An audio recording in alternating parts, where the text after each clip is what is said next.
할렐루야 감사합니다. 오늘 오후 창세기 강독은 창세기 4장 16절에서부터 26절까지의 말씀을 보도록 하겠습니다. 자, 여러분들 창세기 4장 그러면은 대표적인 두 인물이 등장하죠. 창세기 4장 그러면 머릿속에 언뜻 떠오르는 두 인물이 누가 떠올라요? 그렇죠. 가인과 아벨. 자, 여기서 이제 가인을 앞에 제가 먼저 쓴 것은 가인이 먼저 태어났고 아벨이 뒤에 태어났지 않습니까? 가인과 아벨 사이에는 다른 형제들이 있었을까 없었을까요? 있었습니다. 가인과 아벨은 대표성입니다. 대표성. 형제들 가운데의 대표성이에요. 자, 여러분 엑사이즈. 예를 들어서 자, 그 유대인들의 왕은 대를 누가 이어가는 겁니까? 장자가 대를 이어가죠. 그죠? 그런데 자, 다윗이 왕이 되었을 때에 그의 장자가 왕권을 이어받았습니까? 압살롬이 그 반란을 일으키지 않습니까? 자신이 이제 왕이 되려고 그때에 반란을 일으킬 때에 그 압살롬이 자신의 그 형들에 대한 부분들 전부 다 총정리해버리죠. 왜 그렇습니까? 장자가 왕권을 차지하기 때문이죠. 그런데 여러분들 압살롬이 왕이 되었습니까? 왕이 안 되고 나중에 누가 왕이 되는 겁니까? 그렇죠. 압살롬이 나중에 죽고 난 뒤에 솔로몬의 형이 누구 있었습니까? 아도니아가 있었죠. 아도니아가 솔로몬보다 형이기 때문에 자신이 당연히 왕이다라고 이렇게 말했지만은 왕이 안 되죠. 왕으로 안 세워지죠. 그죠? 이와 마찬가지인 거예요. 이 아벨에 대한 부분들은 가인과 아벨 사이에 자녀가 없었다라는 부분들에 대한 부분들로 이야기를 할 수도 있고 또 하나는 자녀가 있다라는 부분들로 이야기도 할 수 있어요. 그런데 여기에 대해서는 두 가지 우리가 설을 가지고 있는 것은 가인이 아이를 낳았을 때 가인은 그 하나님의 말씀대로 이루어졌다라는 성취적인 부분들의 내용을 담고 있고 그 다음에 아벨은 이 부분에서 허물하는 부분들의 뜻을 가지고 있지 않습니까? 그럴 때 볼 때에 가인과 아벨은 대표성을 가지고 있지만은 이 두 부분들은 태어난 하나의 순서적인 측면이라고 볼 수 있고 그 다음에 아벨 이후에 많은 형제들이 이 속에서 아담과 하와 가운데서 출산하게 되는 거죠. 그죠? 아담과 하와 사이에. 아시겠죠? 그죠? 그래서 성경을 보실 때 가인과 아벨은 대표성이 돼 이 하나의 전체적인 그 아이들의 이름을 지은 것들을 보면은 성취적인 측면과 허무적인 측면에서 보면은 가인과 아벨은 순서적인 측면이 맞다고 볼 수도 있고 그 다음에 아벨과 그 이후의 형제들은 많은 형제들이 이미 있다라는 것이 가인과 아벨 외에는 다른 형제가 없었고 가인과 아벨은 아담이 낳았던 자녀였고 또 다른 비라는 하나님께서 만들어 창조하신 사람들이 있는데 이 속에서 많은 사람들이 있었던 이 사람들에 대한 두려움을 가인은 가지고 있었다. 두려움, 그죠? 이렇게 말하면 이거 순 다 거짓말입니다. 이거 엉터리입니다. 이렇게 보시면 안 됩니다. 이 내용들은 전체 이 부분에서 내용들을 여러분 간주르셔야 돼요. 그죠? 아시겠죠? 자, 이런 속에 오늘 가인의 족보에 관해서 설명을 하고 있습니다. 자, 오늘 본문에 보면은 가인의 족보를 가지고 설명을 하는 이유는 가인은 유기된 자의 대표성이었고 아벨은 선택자의 대표성을 가지고 있죠. 그런데 아벨이 죽었습니다. 그러면은 선택된 자의 대표성을 가지고 있는 부분에 대해서 하나님의 택한 백성으로서의 그 대를 이어가는 계보가 사라져 버렸지 않습니까? 그러면은 이 부분들에 대한 부분들이 말이 맞지 않습니다. 그런데 오늘 본문에 아벨을 대신한 다른 실화라는 부분을 통해서 이제 이 선택에 대한 대표성이 어떻게 이어지는가라는 것을 설명해 나가고 있습니다. 자, 가인에 대한 족보를 설명할 때에 가인은 그 아들 누구를 낳습니까? 에녹을 낳습니다. 그런데 아벨은 자녀가 없지 않습니까? 그죠? 아벨은 자녀가 없는 상태에서 아벨은 죽었습니다. 그러면은 이 선택과 유기적인 측면에서 유기와 선택에 대한 부분에서 이 부분들이 공백이 생기지 않습니까? 이 속에 성경은 우리에게 이런 내용들을 증거해 주고 있습니다. 아벨의 무슨 시? 그렇죠. 아벨의 다른 씨라고 이렇게 말하면서 이것이 하나의 언약적 관점 속에 이제 모든 부분들은 진행되었습니다라는 것을 이 시라는 걸 통해서 설명해 나가고 있습니다. 이때에 이 아벨의 다른 씨가 누구였습니까? 그렇지요. 이제는 가인과 셋이 선택과 유기에 대한 대표성으로, 아이고 죄송합니다. 제가 가인을 선택을 해놨는데 가인은 지옥 갈 선택자입니다.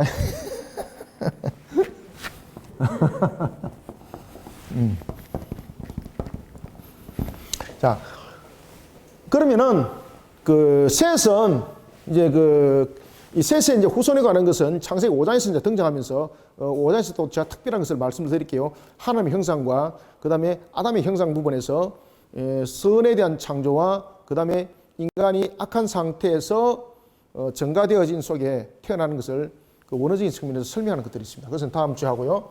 자, 그러면은 셋은 그 아들 누구를 낳습니까? 자, 에노스를 낳죠, 그죠? 여기서 두 대칭 구도를 형성합니다. 그래서 창세기 4장에서는 특히 창세기 4장에서는 두 대칭 구조를 형성합니다. 이 두 대칭 구도를 형성해서 선택과 그리고 유기가 일어나고 있던 이 속에서 인류가 어떻게 살아왔는가라는 것을 우리에게 이제 조명해 주고 있습니다. 그리고 특히 이제 선택된 자의 기준은 뭔가 하면은 이는 하나님을 향한 신앙으로 세워진 것에 대한 대표성이고, 하나님을 향한 신앙의 대표성이고, 유기된 자는 인본주의에 관한 대표성으로 그 모습이 설명됩니다. 그래서 선택에 대해서는 신본주의가 설명되죠. 신본주의. 그리고 유기된 자에서는 인본주의가 설명이 되죠. 이 속에 신본주의와 인본주의의 가장 대표적인 모습이 이제 가인과 그리고 셋에 대해서 이 내용들이 벌어지기 시작합니다. 가인은 그 아들 에노스를 낳습니다. 그리고 오늘 본문에 보면은 이제 에녹은 누구를 낳습니까? 이랏을 낳고, 그리고 무드야일을 낳고, 그 다음에 누구를 낳죠? 그렇죠. 무드사일을 낳고. 자, 그런 속에 무드사일을 낳고라는 것을 통해서 이제 가인을 통해서는 잘 보십시오. 가인을 낳죠. 에녹, 이랏, 무드야일, 그 다음에 누구죠? 그래, 무드살레, 그 다음에 라메. 이러면은 아담으로부터 7대 손이죠. 그죠? 자, 지금 아담으로부터 7대 손에 대한 내용을 잠깐 보고 갑시다. 아담의 7대 손을 딱 감출해 보니까 가인으로부터 시작한 아담으로 해서 가인, 이것이 1대죠. 그죠? 1대. 그 다음에 이 부분들이 이제 2대가 되는 거죠. 이렇게 해서 7대에 형성되어 있던 3대와 7대에 형성되어 있던 특징들을 설명해요. 특히 이제 3대와 7대적인 부분에서 성립되어진 것들을 우리가 보면은 가인은 7대 때에 그 아들 누구를 낳습니까? 라멕을 낳습니다. 자, 그런가 하면은 이제 셋은 보시면은 셋을 낳죠. 셋이 에노스를 낳죠. 그리고 게난을 낳죠. 마할랄을 낳죠. 그 다음에 누구를 낳죠? 야렛을 낳고, 이 야렛이 누구를 낳습니까? 에녹을 낳아요. 에녹.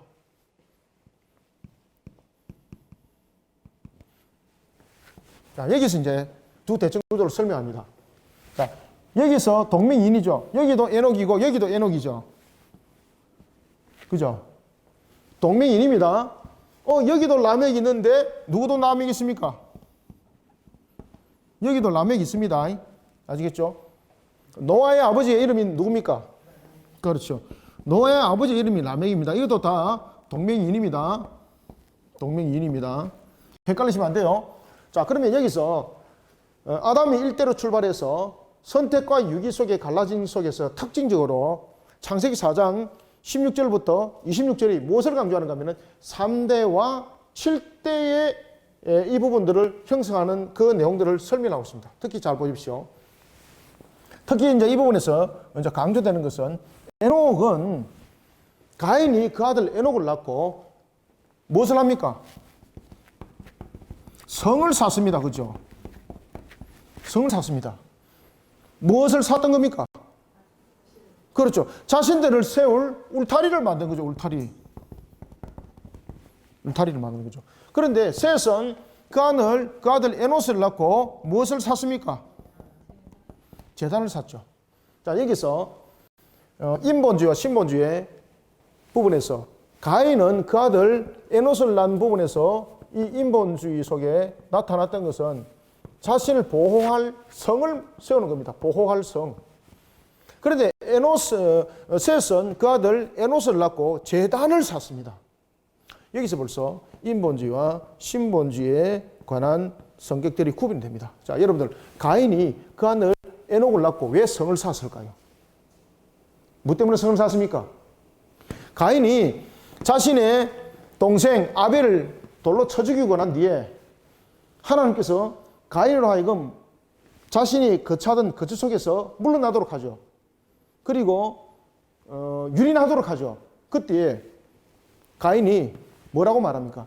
심지어 땅에서 나는 것조차도 소산을 너가 얻지 못할 것이라고 말하니까 하나님께서 나에게 벌하는 것이 너무 과중합니다. 심지어 사람들이 나를 해칠까 죽일까 두렵습니다 라고 말하죠. 그러한 가인의 제일 먼저 선택은 무엇인가 하면 자신을 보호하는 거죠. 왜? 하나님이 나를 지키지 않는다는 거죠. 그럴 때에 나를 지킬 수 있는 것은 누가 기준이 되는 겁니까? 내가 나를 지켜야 된다는 거죠. 그죠? 왜? 자신과 같은 그런 살인 행위를 범하는 자들이 자신의 가족들을 해칠 수 있다는 거죠. 그래서 자신의 성을 세우는 겁니다. 그래서 여러분들 보시면은 인류의 유산들 가운데서 제일 오래된 것이 무엇입니까? 성벽, 성이죠. 그러면 우리는 그런 성벽, 성을 보면서 무엇을 기억해야 됩니까? 아, 인간이 죄를 범하고 하나님을 떠났을 때에 인간은 주변의 환경으로부터 두려워했고 불안해했고 이러면서 자신들을 지킬 울타리를 만들었다는 거죠. 그래서 우리는 성벽, 성 이런 부분들을 보면서 인간의 죄성 그리고 인간이 죄성 속에서 선택했던 제일 처음이 바로 성벽을 쌓는 거예요. 이걸 여러분 기억하셔야 돼요. 그래서 여러분들 만리장성 이런 거 보고 은혜 받는 것이 아니고 야, 참 인간의 죄가 우리를 이렇게 만들었구나. 이걸 여러분 먼저 보셔야 돼요, 여러분들요. 신앙적 관점 속에서.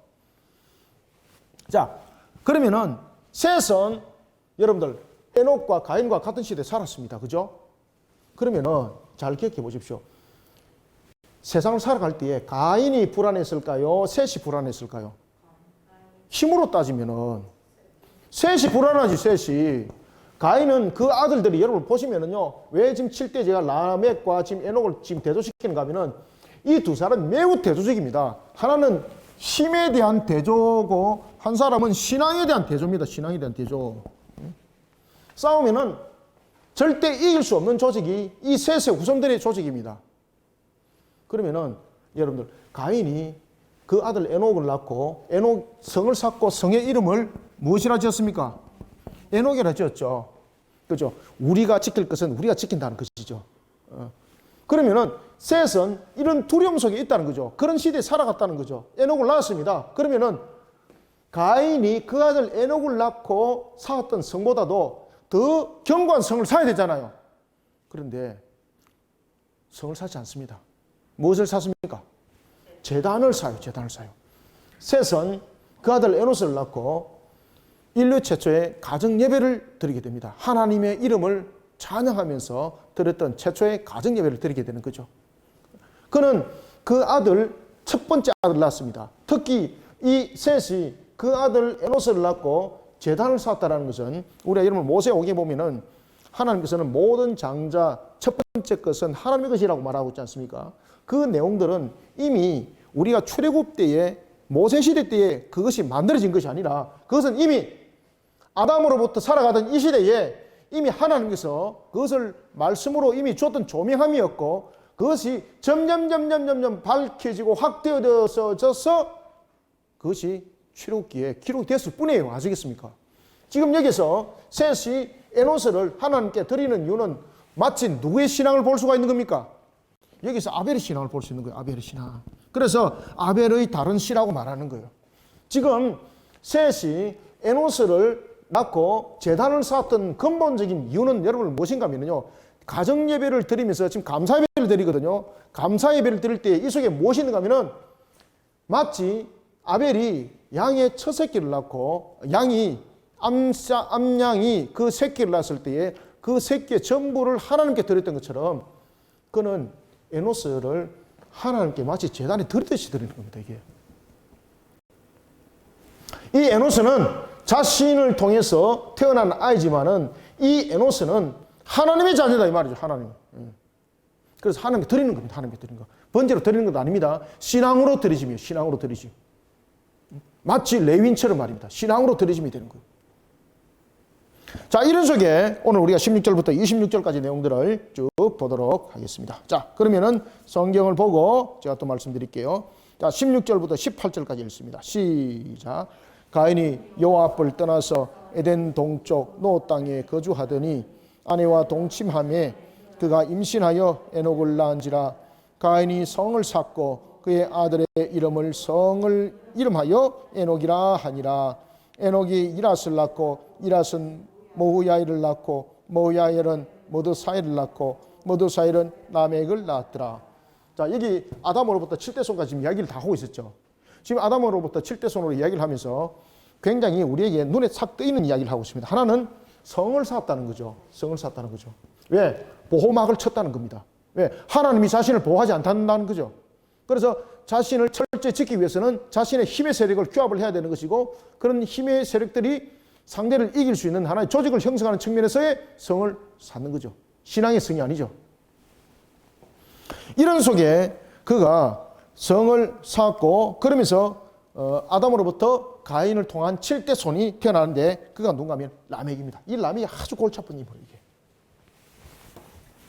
여러분들, 인류 최초의 인간이 우상이 되는 인물이 있는데 그가 누구겠습니까? 라멕입니다. 스스로 신이 되는 겁니다. 그 다음에 인류 최초로 하나님께서 일부일처를 허락하신 것을 자신의 하나의 힘과 그리고 자신의 정복에 대한 것을 표현하기 위해서 일부 다처를 제일 먼저 주장했고 그것을 실현한 사람은 누굽니까? 라멕입니다. 라멕은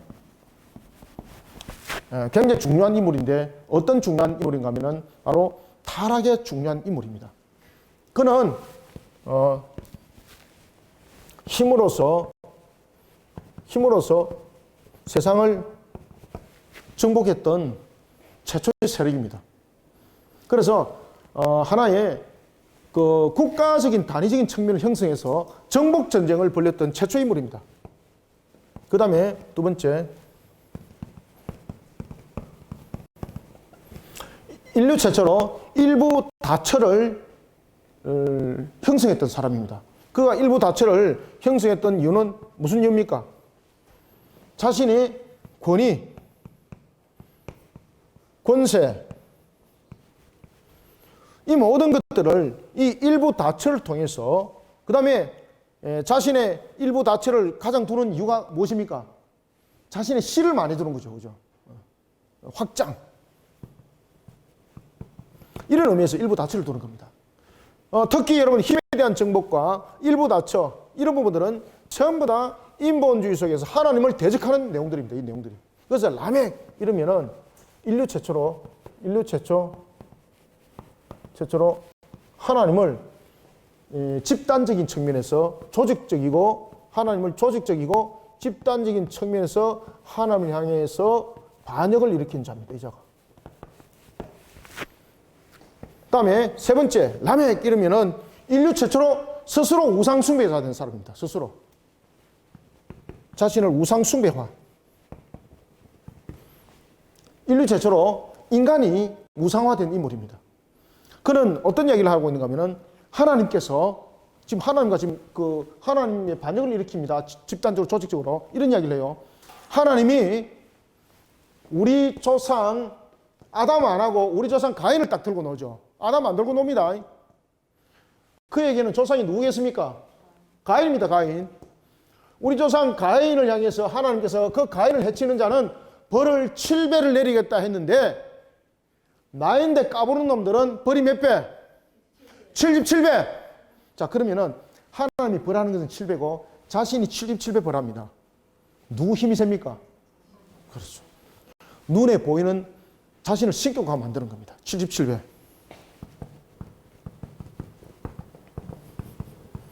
이 77배는 능력을 말하고 있는 거죠. 그 다음에 스스로의 권능을 말하고 있는 거죠.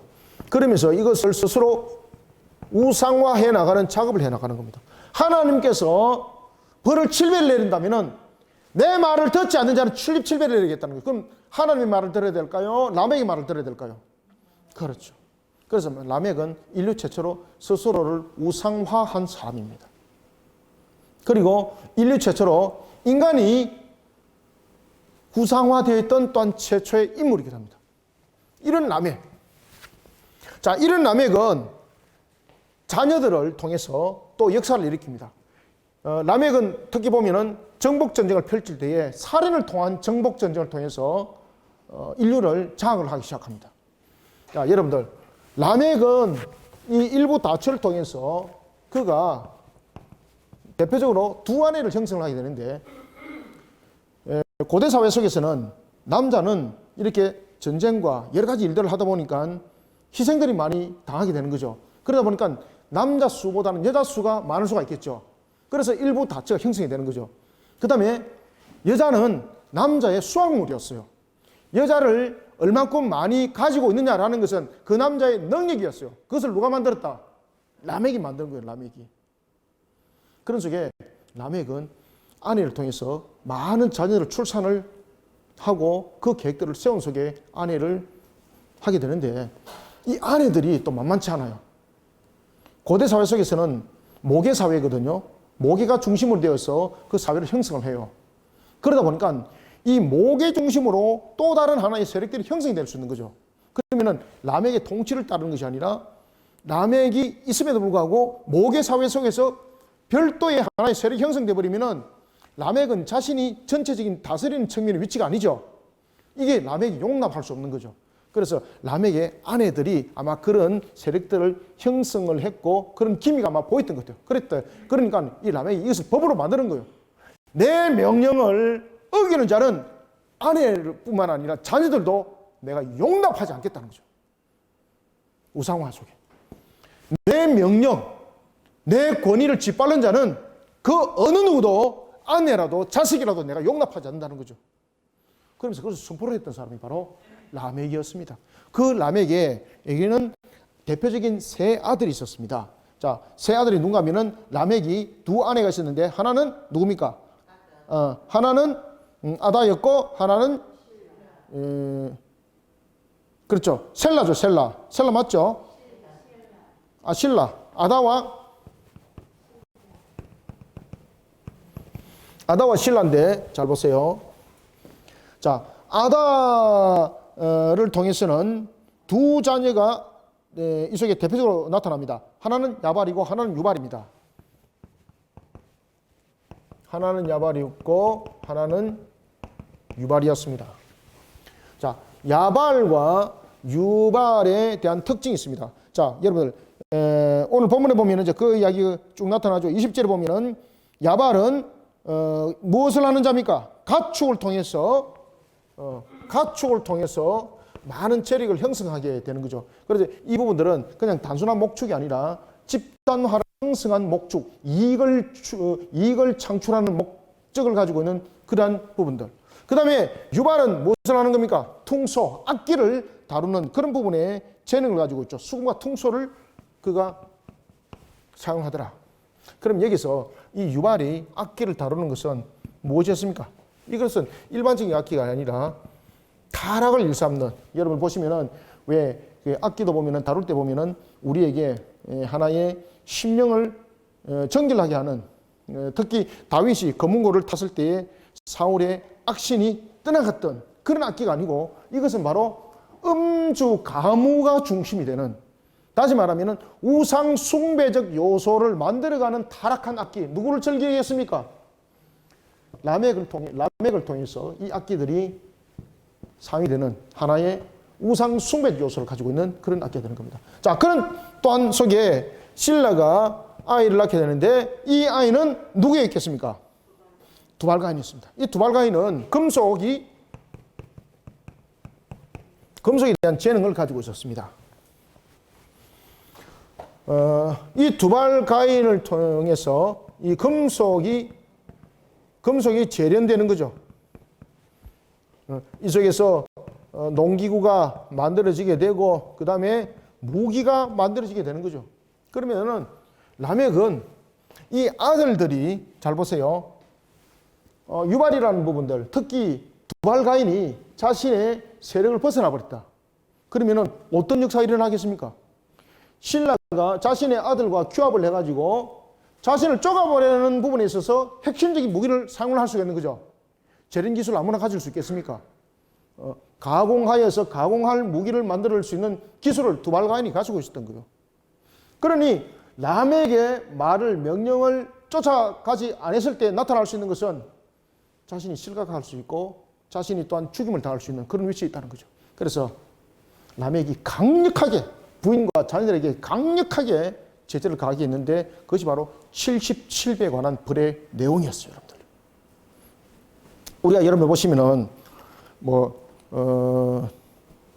석기 시대가 있었고 목기 시대, 석기 시대, 청동기 시대, 철기 시대가 있었습니다라고 학교 다닐 때 배웠죠, 그죠?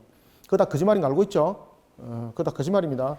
그게 여러분 진화론적인 측면을 하나의 그 이론으로 만드는 과정 속에서 등장한 것입니다. 그것은 이미 그 당시에 목기도 사용되어졌고 이미 이 시대에 석기도 사용되어졌고 이미 이 속에 철기도 함께 사용되어졌어요, 여러분들요. 그런데 철기 기술은 특별한 기술이에요. 목기라든지 석기는 누구든지 쉽게 만들 수 있는 거지 않습니까? 그런데 이 철기라는 것은 특별한 거예요. 지금도 이런 거 보시면은 이런 부분들은 특별하죠. 우리나라가 임진난이 터졌을 때에 우리나라의 가장 핵심적인 세력들을 일본에서 잡아갑니다. 두 세력. 하나는 무엇입니까? 도기. 이런 그 항아리 만들고 이런 도기 기술을 가진 자들을 몽졸이 다 붙잡아갑니다. 왜? 자신들에게 그런 기술이 없으니까. 그리고 아주 자신들에게 그것이 귀한 거니까. 그 다음에 무엇이었습니까? 대장장이들 전부 다 붙잡아갔습니다. 왜? 무기를 만드는 데 있어서 핵심이니까. 두 직업에 있는 사람들은 집중적으로 포로가 되어서 일본으로 끌려갔습니다. 마찬가지로 이 시대, 그 시대도 그렇게 교했습니다. 지금도 마찬가지예요. 지금도 그 쇠를 어떻게 다루냐에 따라서 내용들은 달라지는 것이죠. 이 시대는 두말할 필요가 없는 거죠.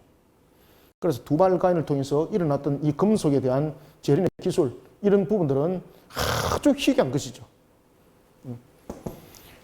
자, 이런 부분에서 라멕이 제도를 세우게 되는 겁니다. 그래서 오늘 본문에 보면은 그가 아들을 낳게 된 라멕이 이제 두 아내를 맞이하게 되는 거죠. 19절. 라멕이 두 아내를 맞이하였으나 하나의 이름은 아다요 하나의 이름은 실라라 하였다. 실라였더라.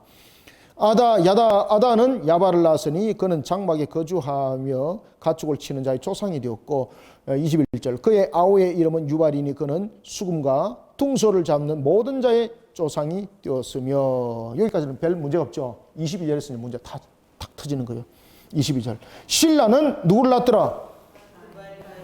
여러분들 이 아내들 간에 서로 간에도 보면은 관계적인 측면에서 분명히 선이 있겠죠. 야곱이 여러분들 두 명의 아내와 그리고 두 명의 여종을 자신의 두 명의 첩과 두 명의 아내를 두게 되는 거죠. 그래서 네 명의 아내가 되는 거죠. 네 명 다 여러분 사이가 어떻습니까? 전부 다 각자죠, 각자. 그죠?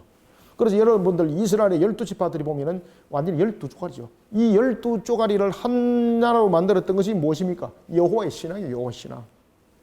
야곱 시대 때도 그 모습이었어요. 야곱 시대 때도. 이때는 더한 거죠.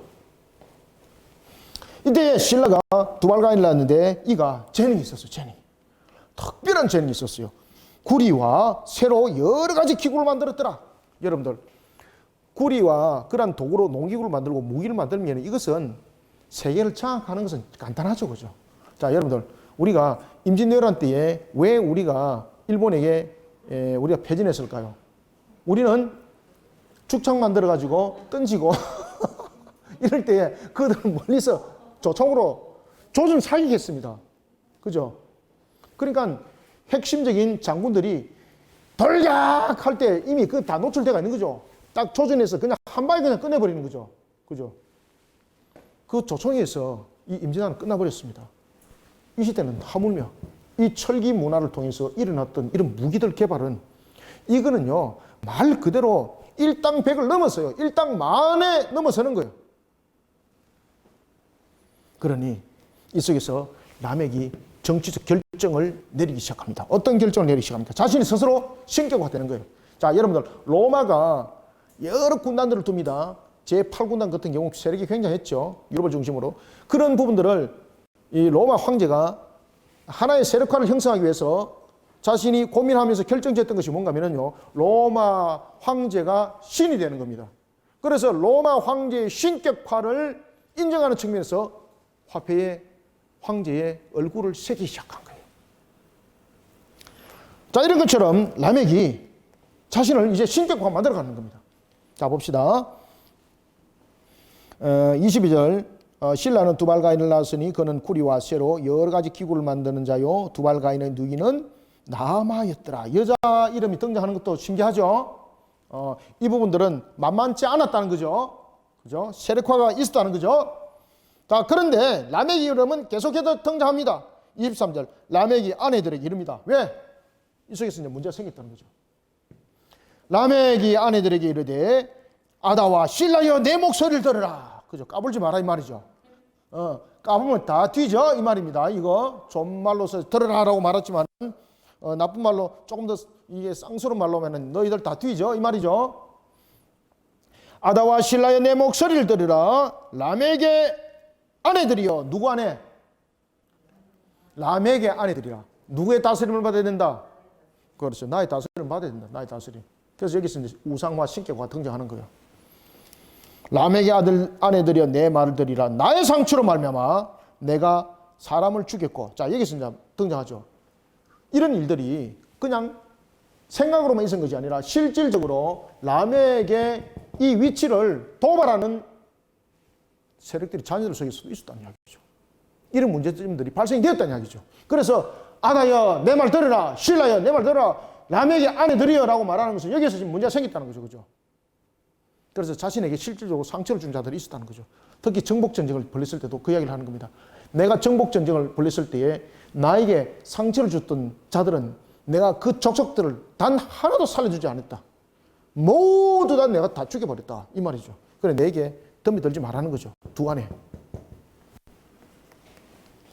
라멕이 아내들에게 이릅니다. 아다와 실라여 내 목소리를 들으라. 라멕의 아내들이여 내 말을 들으라. 나의 상처로 말미암아. 그죠?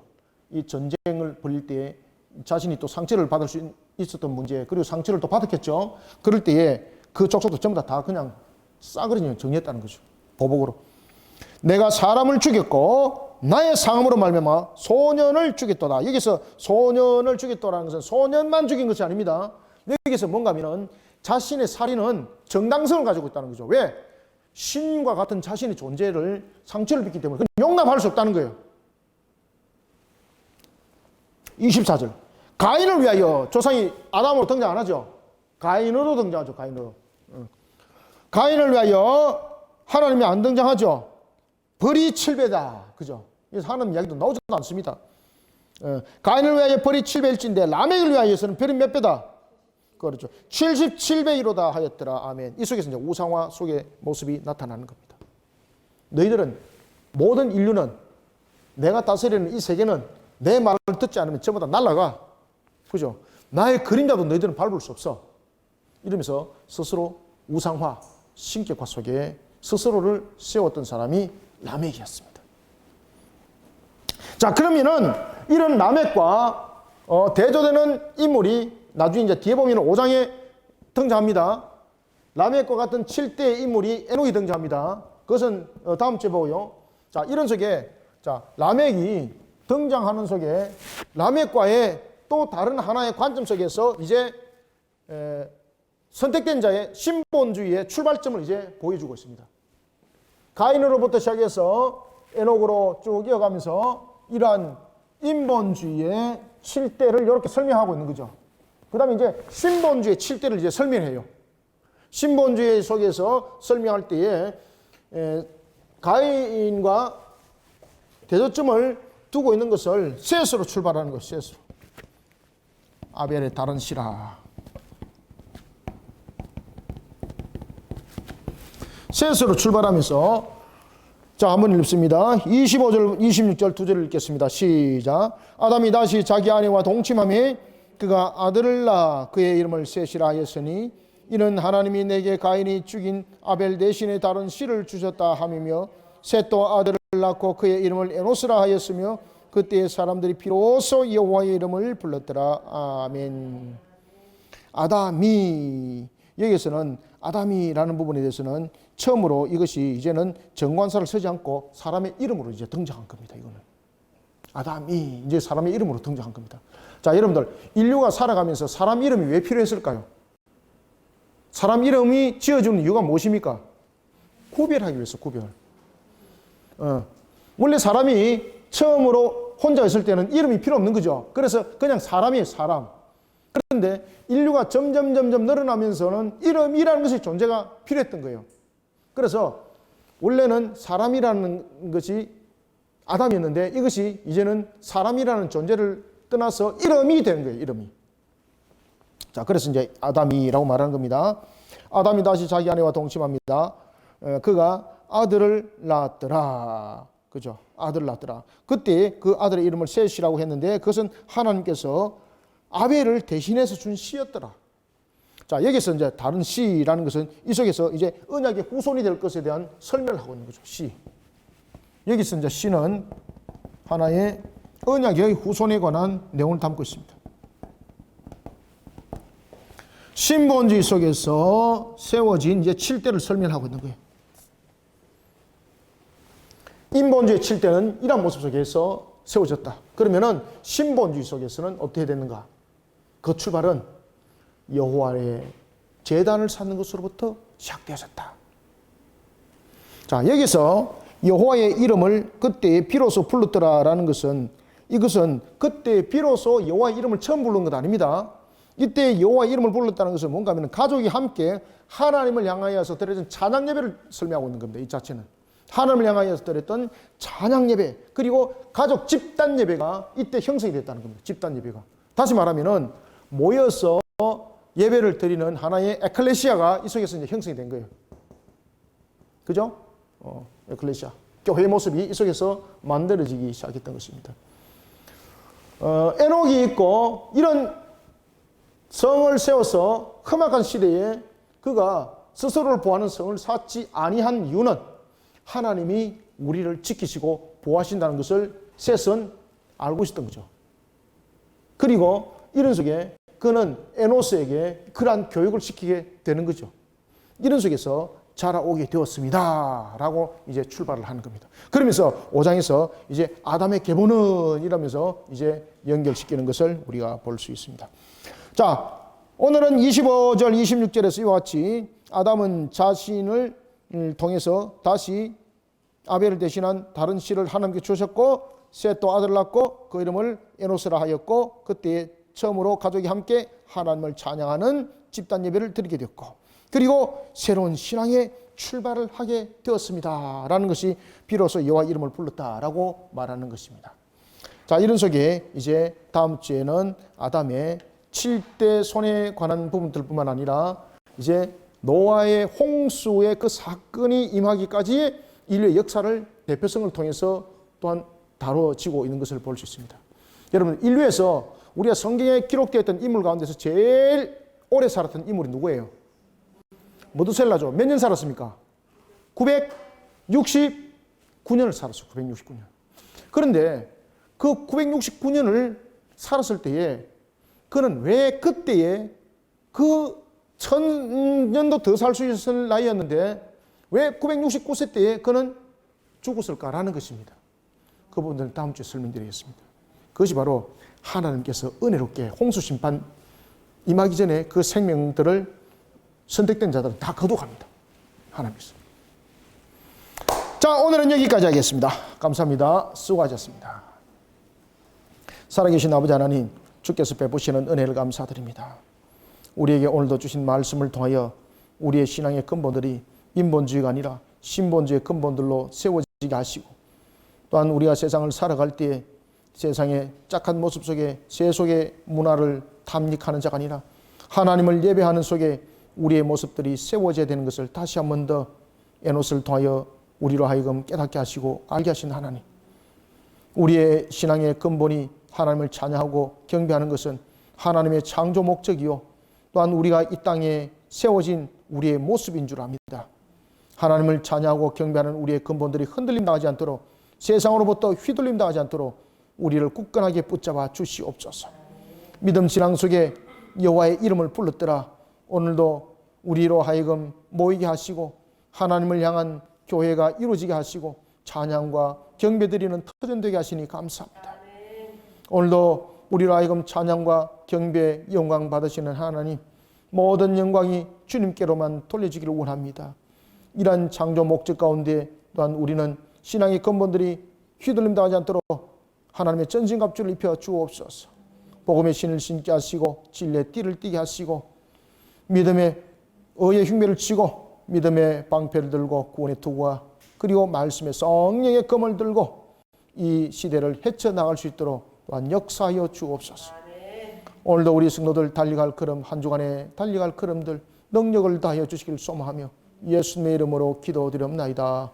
아멘.